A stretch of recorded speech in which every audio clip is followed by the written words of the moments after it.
I never felt like the 160th was fun. It was not fun. It was hard. It was stressful. It was white knuckle flying, and the expectations were high. The margin of error was next to none. It was high adventure, high stress, high anxiety a lot of the time.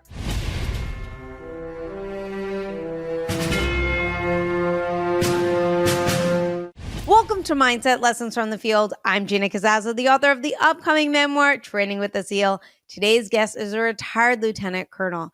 He is a proud, distinguished military graduate from Jacksonville State University, where he earned his commission as an Army aviation officer in 2000. Before that, he served 3 years in the Marine Corps Reserve. Over 2 decades in the Army, he soared through leadership roles, from leading attack helicopter platoons in Iraq to commanding special operation units in Afghanistan. He even took a break from the action to inspire future leaders as a professor of military science in New York. His career highlights include multiple combat deployments, working with elite operations teams, accumulating as the 260th SOAR Airborne Battalion Commander. Today, he owns and operates the Chick-fil-A in Northern Virginia community near the airport. So clearly, whether it's the air, the battlefield, behind the counter, he is always on a mission to lead and serve. Ladies and gentlemen, Michael Athanasakis. Michael, thank you so much for joining me on the show. It's my pleasure, Gina. It's a pleasure to be here with you. I'm really excited to talk to you. I mean, I think it's really interesting that you well, first of all, you are the third Night Stalker on the show, but the second that flew the planes. Okay, that was a pilot. We had Brandon Parrish on the show. If any of you guys had not checked out Brandon's episode and listened to it, I highly, highly recommend it. It was amazing. He's also a Night Stalker. And we're actually going to dive a little bit deep into some stories that he gave us. But I want to talk about your journey first. I want to talk about, like, you went into the reserves, you picked the Marine Corps first. So I want to know what drew you to the military. Was that part of the plan, like going into the reserves? Why the Marines? Growing up, I wouldn't say it was part of the plan. I would say that, I definitely had a propensity to serve. A little bit different story than Brandon. I grew up on the East Coast in Bridgeport, Connecticut, and we moved to Stratford, one town over, when I was in 8th grade. But that's a very kind of urban area. I always tell people Bridgeport, think of like Baltimore, if you will, to kind of set the stage for the environment. Grew up very working class, if you will. My dad's a Greek immigrant. My stepfather came from overseas as well. I went to public schools, and then I had an opportunity to go to a prep school, essentially on this financial aid package to play football at the Canterbury School in New Milford, Connecticut. And when I was finishing up my postgraduate year there, we were really successful. We're New England champions, all New England football team. I was getting recruited by some schools for football and not major colleges for scholarship, but I started to need some money for school to help package the financial package together that they provided me. And so I started looking into the reserves. I looked into the Marine Corps Reserve and was really excited about that opportunity. And I was an infantryman in the Marine Reserves. So I went down that path. Folks will say, how did you end up in the Army? Well, I ended up in the Army. I had originally wanted to be a Marine Corps aviator, but at the time, I don't have 20/20 vision, and my vision has since gotten worse over time. And so at the time, the Army was one of the first services to have the opportunity, if you had no worse than 20/40 vision, correctable to 20/20. So I transitioned from the Marine Corps Reserves to Army ROTC. And unlike the Marines, if you can meet the criteria, they guarantee you aviation. The Army doesn't guarantee you aviation. You have to meet the criteria and perform because it's a sought after career field. And, I was this Marine reservist, and I was cocky and confident that I could do well in the Army ROTC program, which I did, and get selected for aviation, which I did. So unlike Brandon, I didn't go to the United States Military Academy at West Point. I went to a very mid-tier state university for Army ROTC. Did you feel like that confidence really helped you in terms of, because you said it's not guaranteed, but you didn't allow that to deter you, but then, you were pretty confident about that. I would say it was more naivete than in immaturity than confidence in that, like, well, I've been this enlisted Marine in the reserve. Surely I can go to Army ROTC. And then when you get there, you realize like, wow, all military services, whether it's Army, Navy, Air Force, Marines, produce exceptional leaders and exceptional officers. And so it motivated me when I got around high performers to want to high perform as well. I will share the story. I was a bit of a late bloomer, if you will, especially when it comes to academics. And so I remember talking to the ROTC recruiter at Jacksonville State University in Alabama, where I was going to school. He said to me, well, what are you interested in doing? And I was like, well, I'd really like to be an aviator. And he kind of like scoffed a little bit. And he was a captain at the time. They don't have captains now. They have civilians that do it. But he was an Army captain at the time. He was an armor officer. And I was kind of taken back a bit. And he goes, well, like you don't really have essentially a background or profile for that. I'm like, what do you mean? He goes, well, you have a 2.4 GPA because I transferred in from a school in the Northeast. And he was like, hey, this is kind of like the profile of folks who get selected for Army aviation. I really busted my hump. The physical aspect wasn't a problem. I was very physically fit. So I really busted my hump academically. And so by the time I graduated, I had a 3.3 GPA. That doesn't blow you away either. It's still a strong GPA, but from where I was and what I had to raise it to, I literally had to make like the dean's list every semester from that point on just to get to that point. They do this thing called advanced camp. At West Point, they'll do Buckner and different summer courses, but in the Army, they do basic camp, advanced camp, and I was at advanced camp. And that's kind of like a big delineator of like your future, how you perform there. And so I was the Distinguished Regimental Honor Graduate. And so that meant I was ranked number one of 800 cadets that went through that cycle. That propelled me to one of the top cadets in the nation standing. Even though my GPA wasn't on the other side of 3.5, I had performed so well there. I was in the top 10%, and I was actually one of the top 10 cadets in the nation that year. And so what that allowed me to do was they were like, essentially, you can pick any job you want. And I was like, well, I want to be an Army aviator. And a lot of that was coming from the background I grew up in. I had a single mom for a long time. It was just a really rough environment for us economically as well. It was a little bit of a chip on my shoulder that I wanted to prove myself.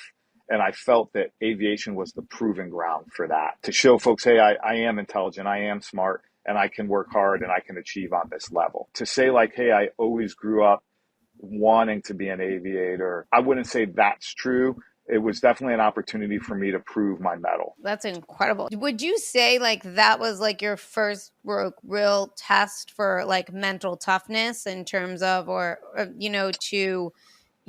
didn't have to be physical, sometimes when we think of that, we think physical, right? We're not thinking about the academic part, the whole round of it all, and did you find like that was your biggest real wake up, or was there another experience for you? No, I mean, my upbringing as a kid, latchkey kid. I mean, when I say like, mom on state assistance, inner city, all that stuff, that really instilled kind of like a grit, a toughness, and a street smarts into me. But I was still very much this unrefined, unfinished product. But I had grit and I had a hardiness and a determination that got married together on the military side, that training to be an officer on the ROTC side. I will say that I did feel a little bit behind academically, like when I started flight school, where a lot of my friends they had just had a better academic pedigree, whether they had went to West Point or they were, a STEM student at a university they were at. I found myself spending a lot of time in the tech library studying. When my friends would go down to Destin for the weekend, I'd be like, well, I got to kind of stay and brush up on some things. But I think my upbringing and my background, when I talk about the grittiness, the hardiness of growing up where I grew up, that provided the basis of that mindset of like, I don't care what it takes. I'm going to get through this and I'm never going to quit. I'm never going to give up. And if somebody wants to like kick me out, they can, but I'm not leaving. I really resonate with that last line, they could kick me out, but I'm not leaving. You really had that drive. So when you had that opportunity then to go the aviation route, were there struggles along the way, and how did you overcome those to, become, and how did you end up going Night Stalker? When you say struggles, like I think I had like a lot of raw innate leadership, But when you're in flight school, you're just kind of like this STEMmy kind of flight schooly student. Like your leadership doesn't really play into much and everything. So I was an average middle of the road flight school student. Like I wasn't the worst in my class. I wasn't the top of my class. I was kind of academically, and I was a middle of the road student with a lot of hard work.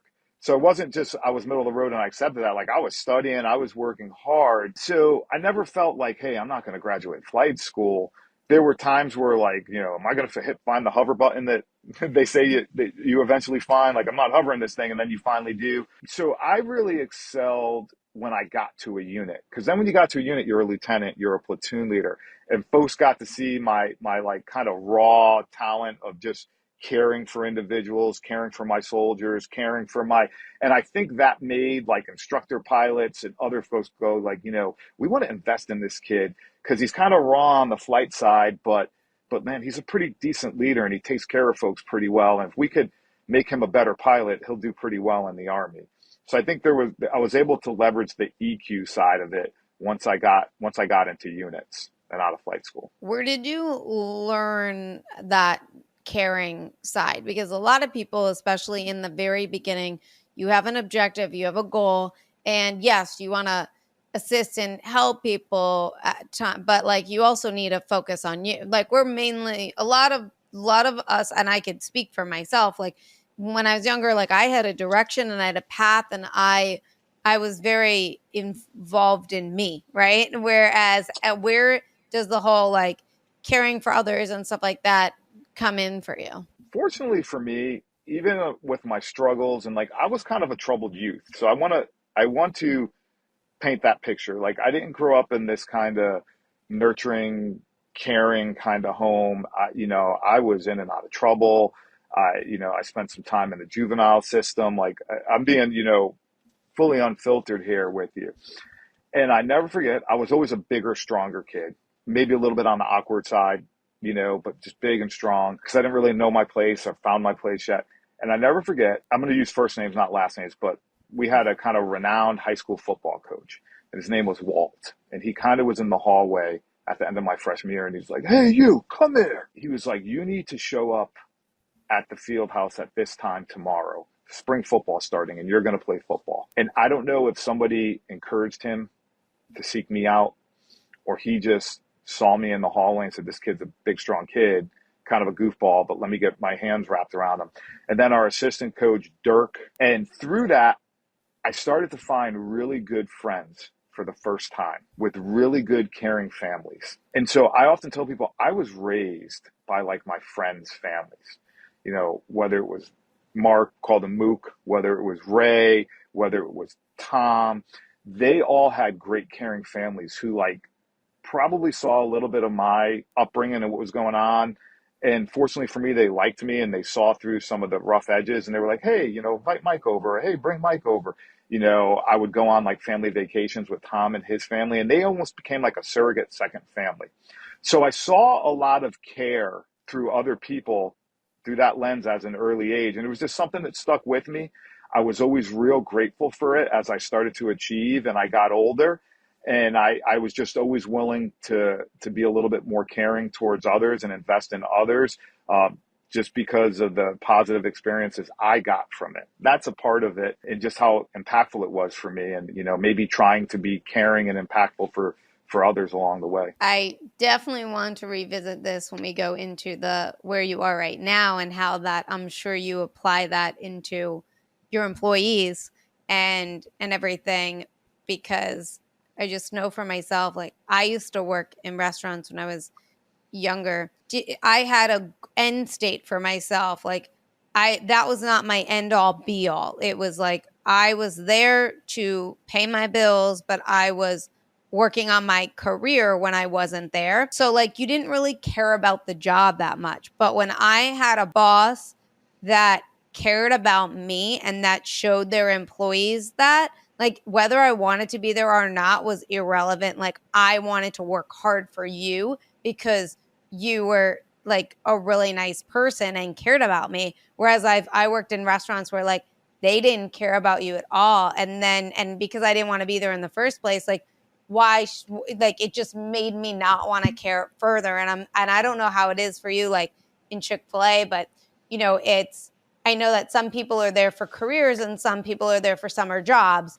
And I would actually, let's just get into it real quick and then we'll go circle back. Like, how do you apply that to your employees? Do you have employees that are like there for a short time and then go to school and then maybe come back with you? Or how does that work for you in terms of your philosophy of that caring, and now you're in this leadership role? So yes, all of the above. I would tell you what drew me to Chick-fil-A was the ability to impact on that level. When you enter the process to become a Chick-fil-A owner operator, franchisee, if you will, you'll get asked.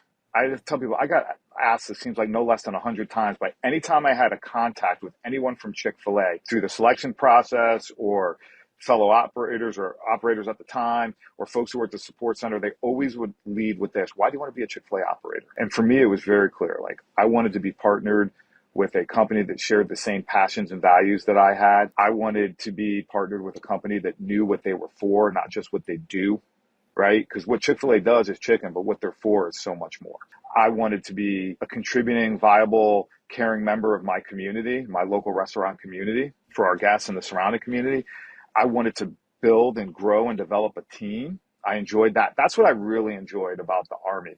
Less about the flying, more about that. And frankly, I wanted to make a great income, a great living for my family and I. I want to put my kids in a safe environment, safe schools, and just to afford them the opportunity and a different path that maybe I didn't have growing up. And so that was all very important to me.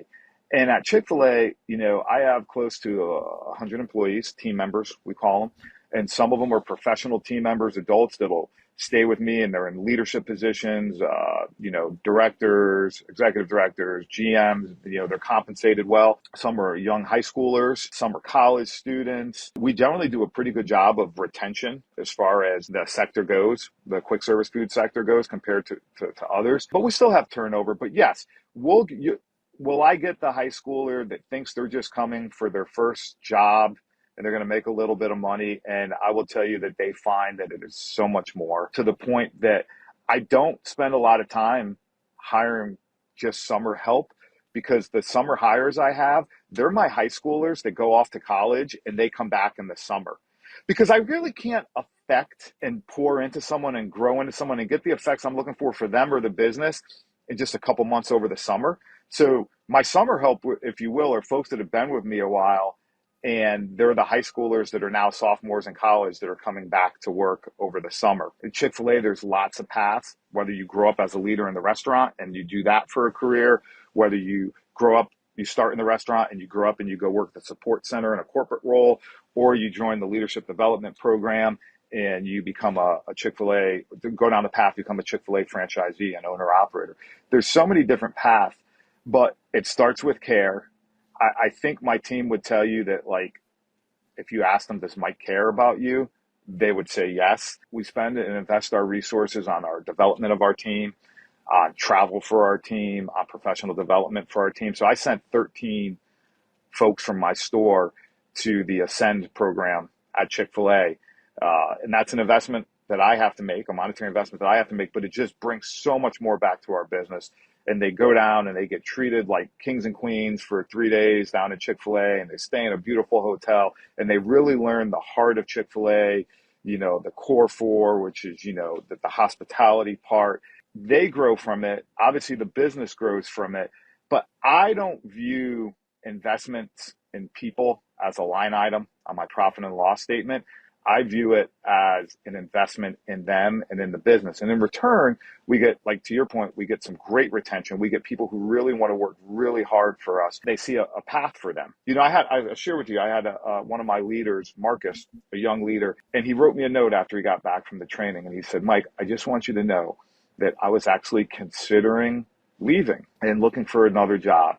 And after I went to Ascend and after I came back, and I saw what you were trying to do, what the restaurant was all about, it's like, I really want to stay and grow with you and maybe have a long-term path with Chick-fil-A, either inside or outside the restaurant. And that's just an anecdotal story, but you get a lot of those. And I would say I'm no different than any other Chick-fil-A operator in that regard. There's some things that make Chick-fil-A special, and I don't want to belabor or get too long-winded, but I'll kind of draw this parallel. You know, in the unit, in the 160th, we would say touching the magic. There's something about the regiment and touching the magic.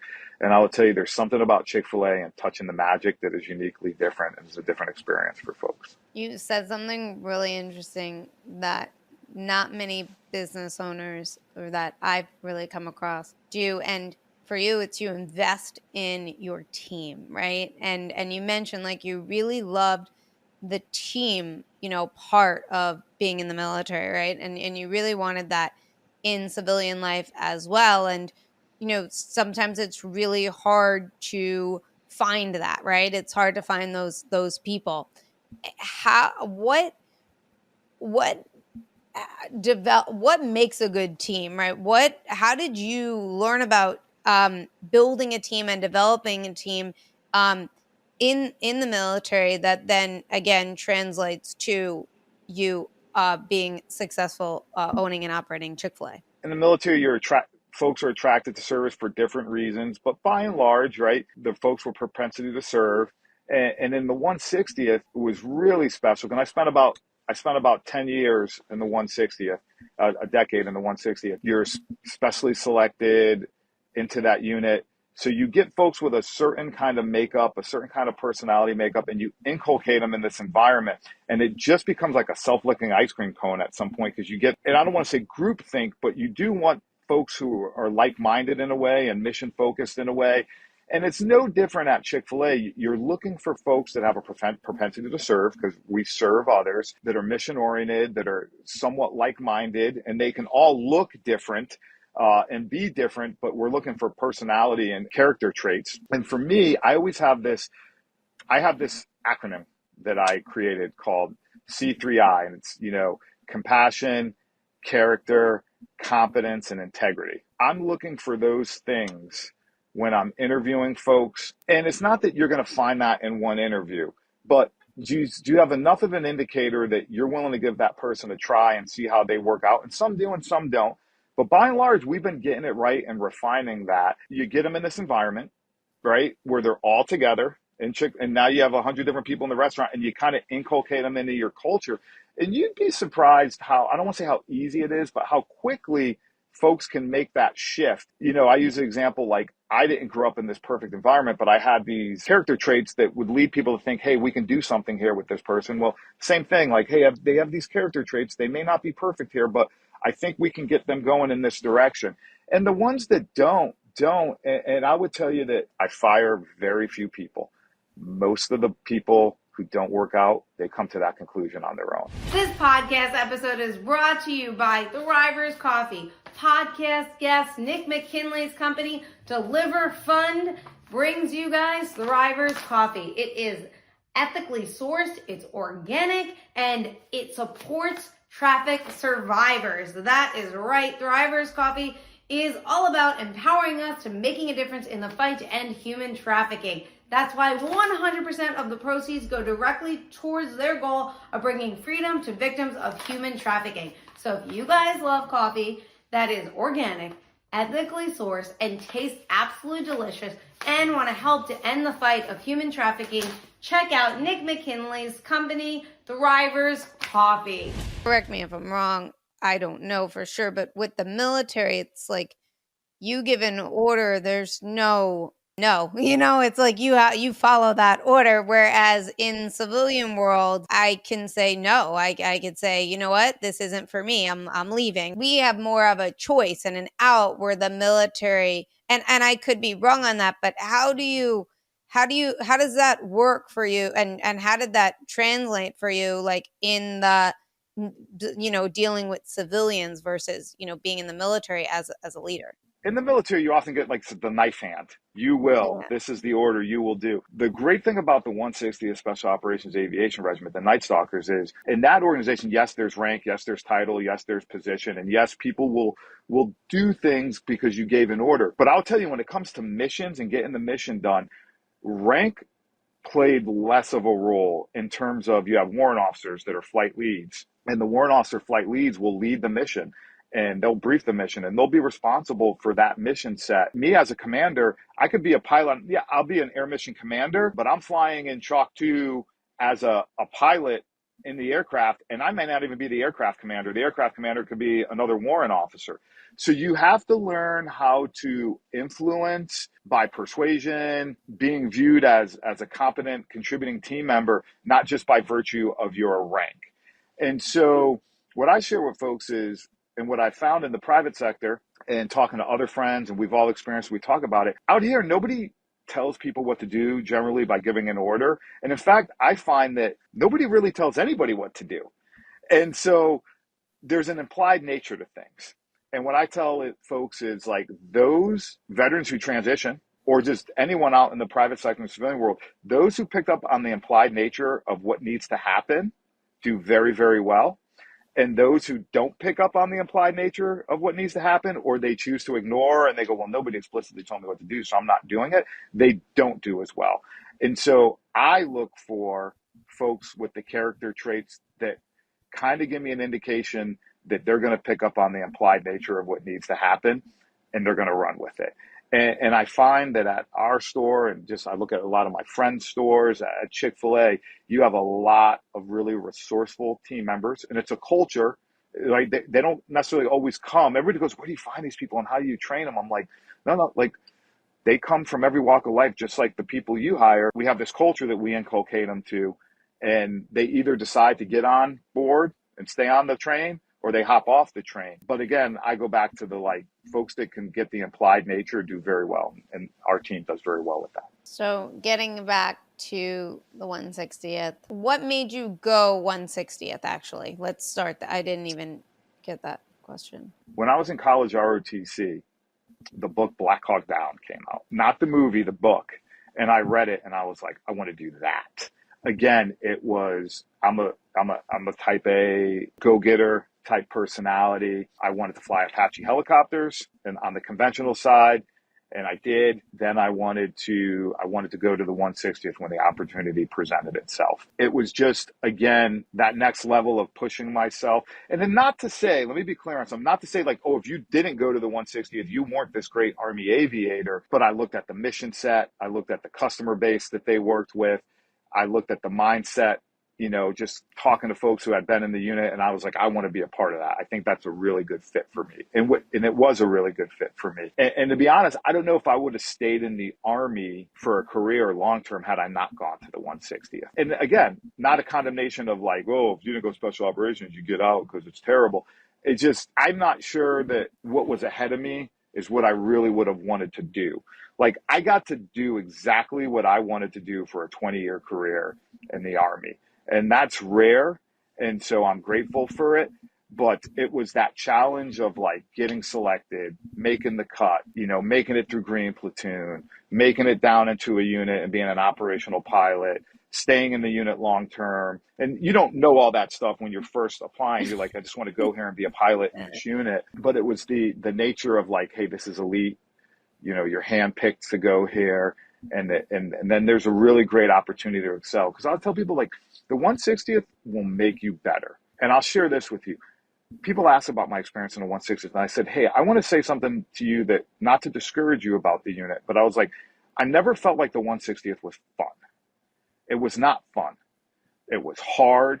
It was stressful. It was white knuckle flying. And the expectations were high. The margin of error was next to none. And it was high adventure, high stress, high anxiety a lot of the time. And we're talking about overseas combat mission sets and everything. I said, but here's what I'll tell you. If you want to be a better soldier, if you want to be a better leader, and if you want to be a better aviator, you need to go to the 160th because it made me better. I would not be where I am today and who I am today without service in the regiment. I love how you're all about your mission and your values, and you know that, and then you allow yourself to be led to what's gonna answer that for you. You know, when did you learn like and cultivate and come up with your own missions and values? So I think a lot of them were innately there. Even like when I was a troubled youth, I was still like a good kid at heart. I just didn't know what I didn't know, and I maybe didn't have the right mentors and folks around me yet. Innately, some of those things were there. The Army has its value set. The Marine Corps has its value set. So you start to learn those values as you mature in the service and everything. But I spent a lot of time. I always tell folks, so I went through the assessment and selection process for the 160th, and part of it you had to like fill out, hey, these rank order these 14 character traits, and what do you think's number one? And I really got to think about that. And I thought integrity has to be number one. It all starts there. I would tell you that, yes, I went through that selection process, and you don't remember as much because you're getting beat up the whole time and like it's just coming at you really fast.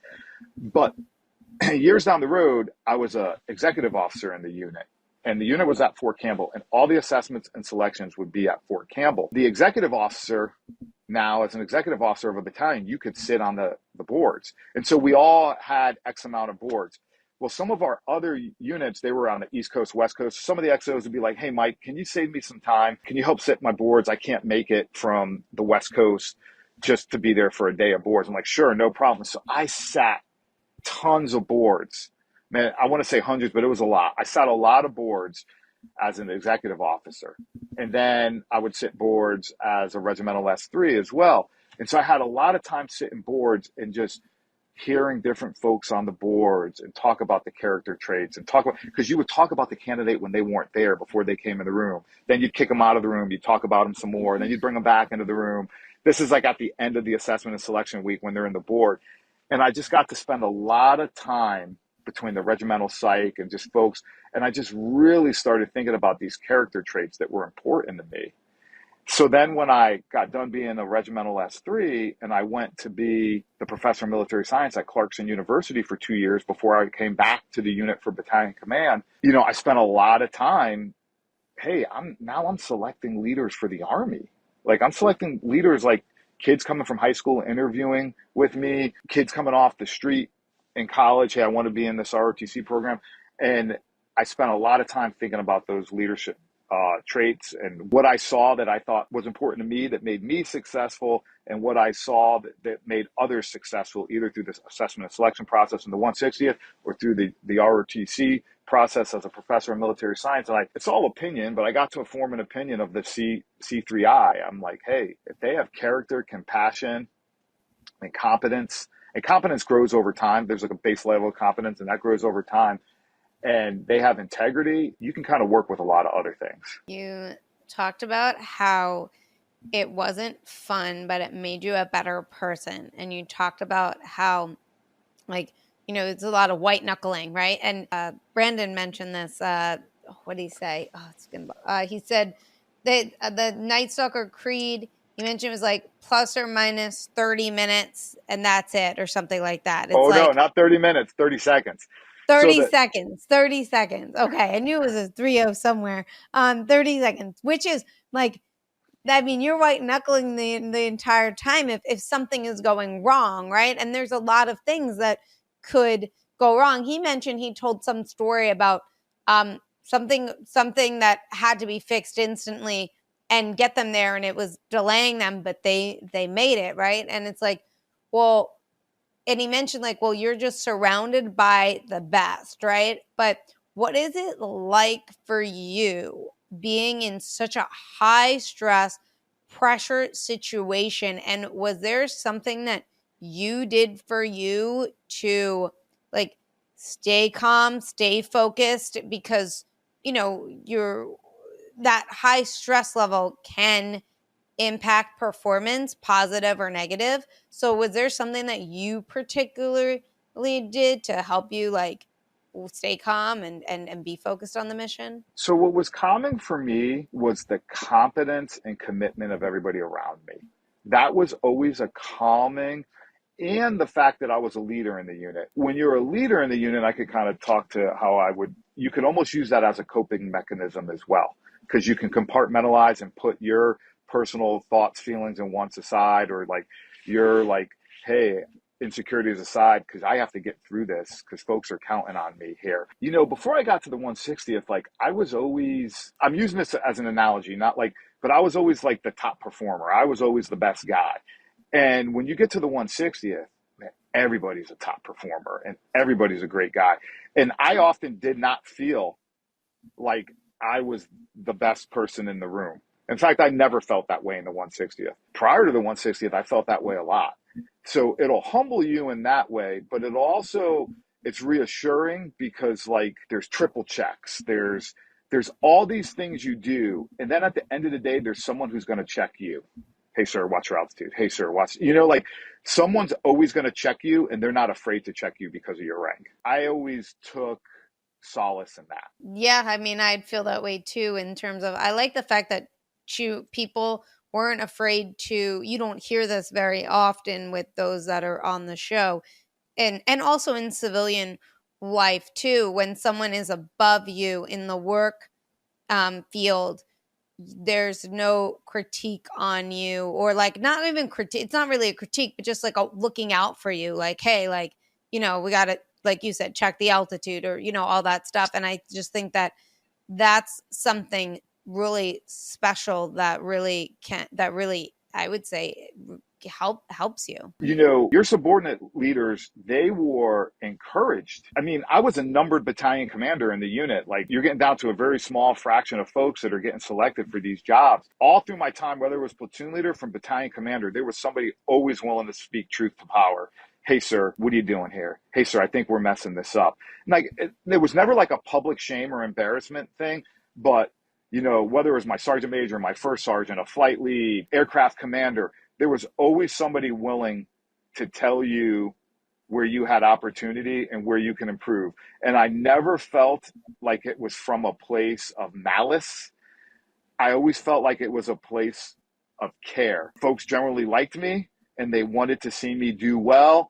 And if I did well, the troops were cared for and the unit did well. So it was always from a good and caring place, even if like it wasn't the softest approach. Because, in that unit, like, it's not the softest approach.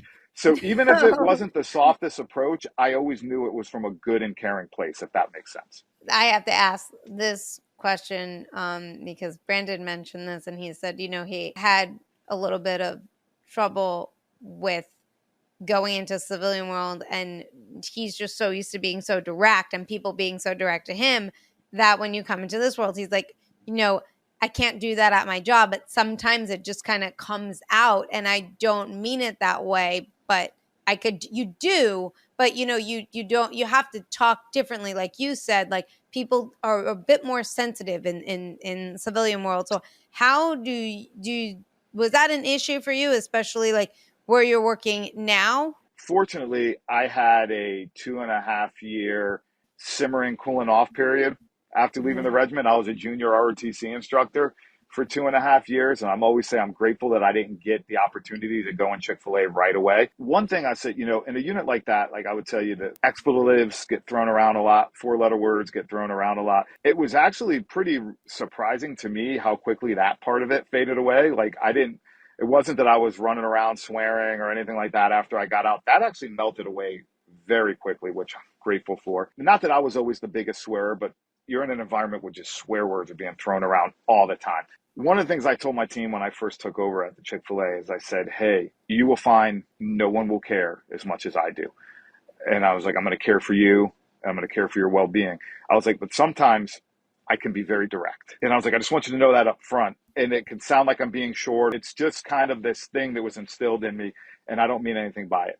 And it was funny, now that my team, they know and they trust me, it's my leadership team, and they joke about it now. And they were like, yeah, like the first couple months, like you were never mean, but like you were really direct. We joke about it now because we get it and they understand my background a little bit better. And I'm just thankful. And as time goes on, it's been 5 years now. So I'm not nearly, that stuff fades away, and I'm glad it does. I'm not nearly as direct or as abrupt or, abrasive at times as I was then. But it is something you have to be cognizant about, especially when you're first making that transition, because it does take a little bit of time. And to Brandon's point, like that is a real thing, so I'm sensitive to it, even though I know I'm better at it, but I am sensitive to it. And my GM, she kind of told me, she goes, at first, she was like, is he being passive aggressive with me? No, she wasn't my GM yet. She was one of the leaders. And now she's grown me for a couple of years. And then she was like, no, he's not mean like that. I can't quite put my, and she was like, he's very direct. But now she was like, you're not anything like that anymore. So it's just, you can grow. And that was one of the things like you do have to shed a little bit because people don't communicate. That's the one thing, Gina, to your point. People out here, when I say out here, it's about the private sector or it's about on the civilian side, people do not communicate with each other the way we communicated. And we don't take offense to it. No, this is just normal conversational tone in the unit. But out here, like it can be very offensive. People do not communicate that way.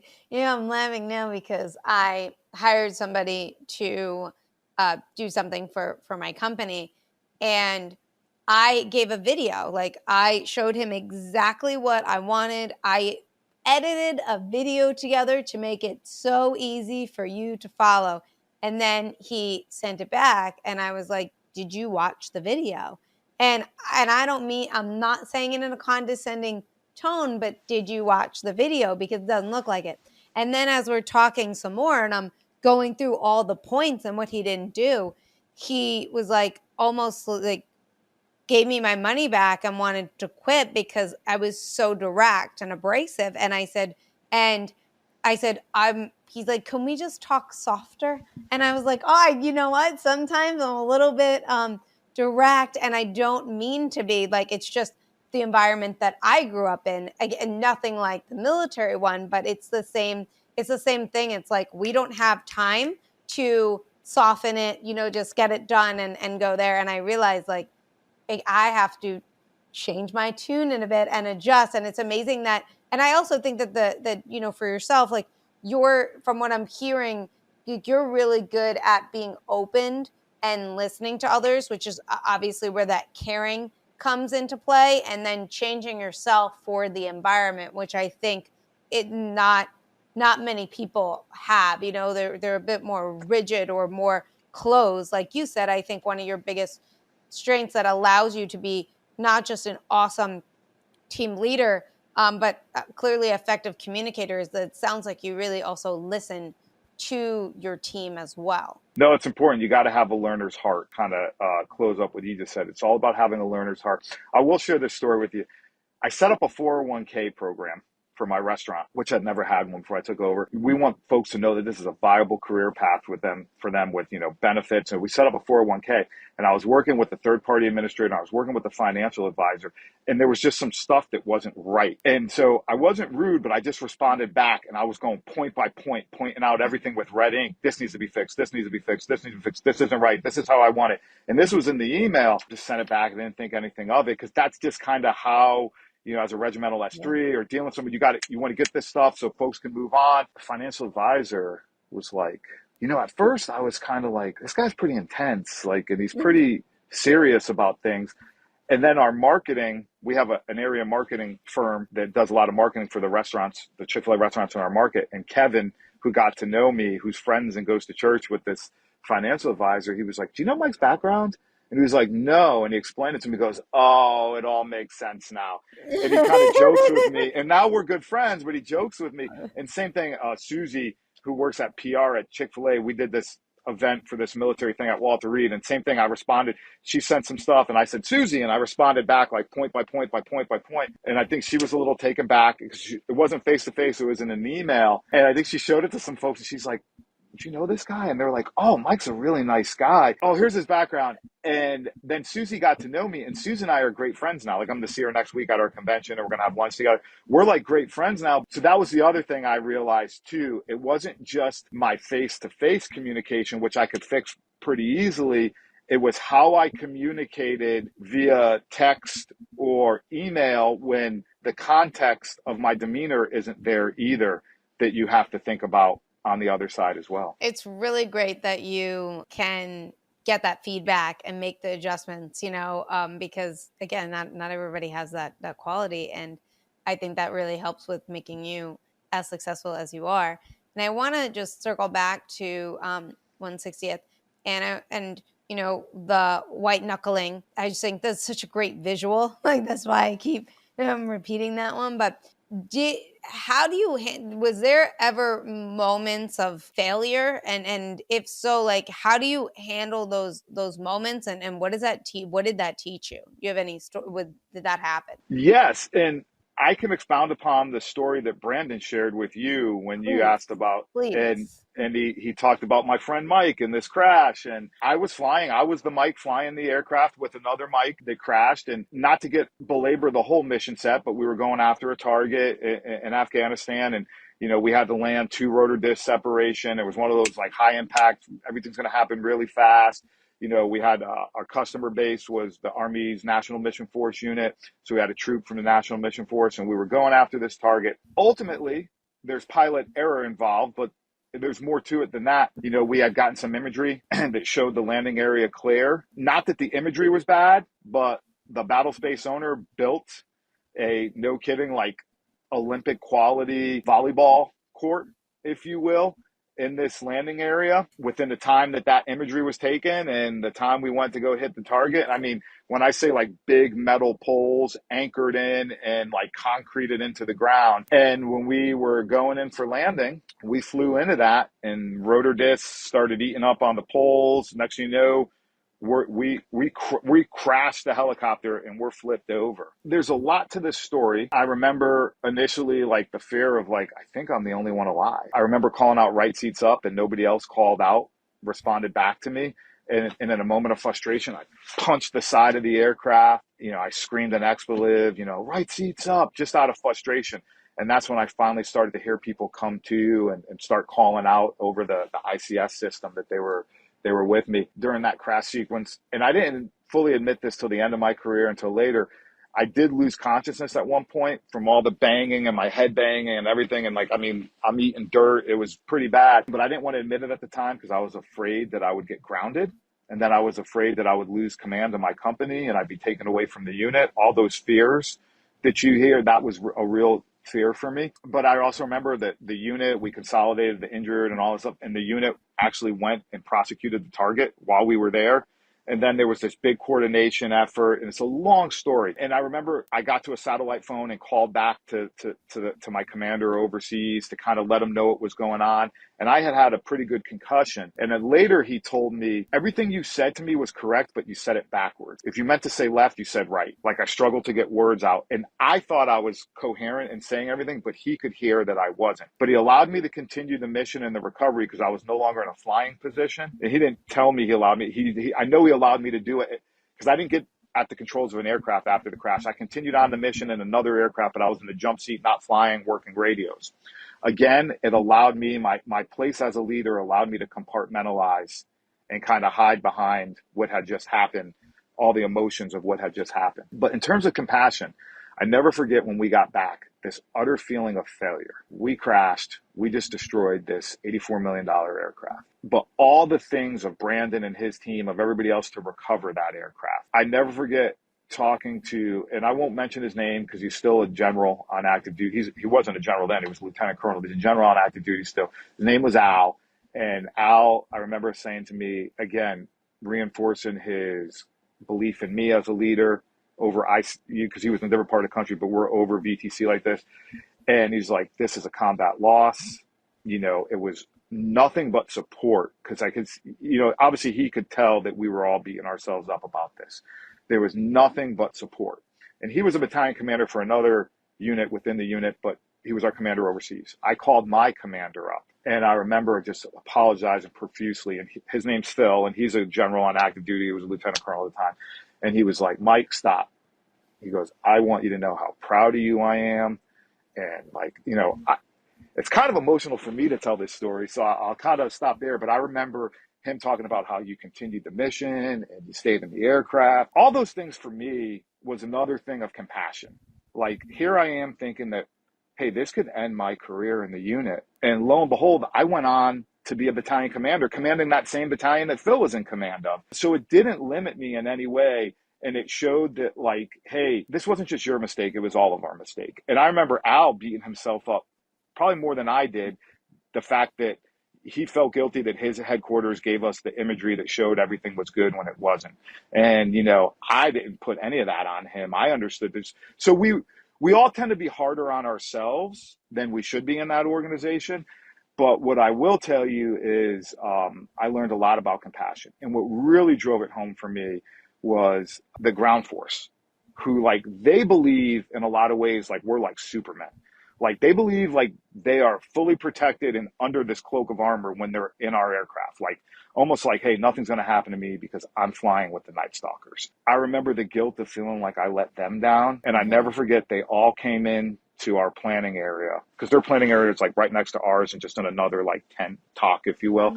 And they came over to our planning area post mission. I mean, this is hours later because a lot had transpired. And I remember them embracing us and hugging us. And I remember them saying, hey, we trust you guys. We believe in you guys. And there is nobody else in the world we'd rather have flying us. You just can't quantify that. And I'll just tell you, my Greek allergies acted up a lot.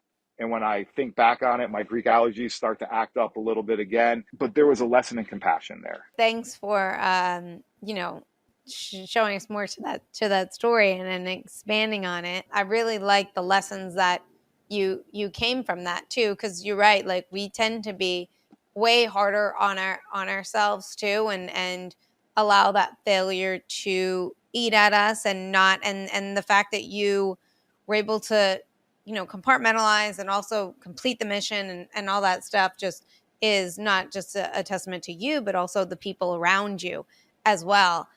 What do you have for us, all the listeners out there, that we could do or should be doing on a daily basis to develop that grit, that resilience, to face those challenges, or to go out and do something that might scare us, that will scare us? I'm not the expert on this, and I don't profess to be. And I'm not going to say, do these things and this is going to happen. But what I would tell you is have a really good moral compass that guides you, and do the little things, because the little things lead to big things, and success begets success. Everybody's always looking for the overnight answer or the quick fix. And I would tell people there's no overnight successes. There's no quick fixes here. But if you're diligent and you do the little things really well, you're going to start to do the big things really well. And then you're going to do things repetitively, and it becomes instilled in you, and it's part of your nature and not just something you have to think about. And then I would say have a really good understanding of what it is you're for, and not just what you do. In the 160th, Brandon talked about plus or minus 30 seconds. We talked about the regimental creed, Night Stalkers don't quit. Within the creed, there's a long written creed, right? But we say Night Stalkers don't quit, plus or minus 30 seconds. And so I would tell people, in the 160s, we did helicopters. We flew helicopters. Someone would say, well, what do you do? Well, I fly these black helicopters. I do this, at Chick-fil-A, I sling chicken and I make chicken and we do this. But what are you for? And so in the 160th, we serve with the memory and pride of those who come before us, for the love to fight, fought to win, or rather die than quit. There was a really good understanding of what you were for. Be grounded with a moral compass, have a really firm understanding of what you're for, not just what you do, because those are two separate things, and do the little things really well and do them repetitively. Because if you can't do the little things well, and you're like, oh, that's not important, that's practice. We're talking about practice, right? If you can't do the little things really well, you're never going to do the big things really well. And if you just try to skip to the big things, you're just going to be sloppy, and it's not going to land very well. This was a fantastic interview. I loved talking with you. Anyone that's in the Virginia area, stop in the Chick-fil-A and say hi to Mike and the team. And I'm just so grateful to have you on the show. You were fantastic, and I just feel honored to have you. Thank you so much. No, it's my pleasure, and I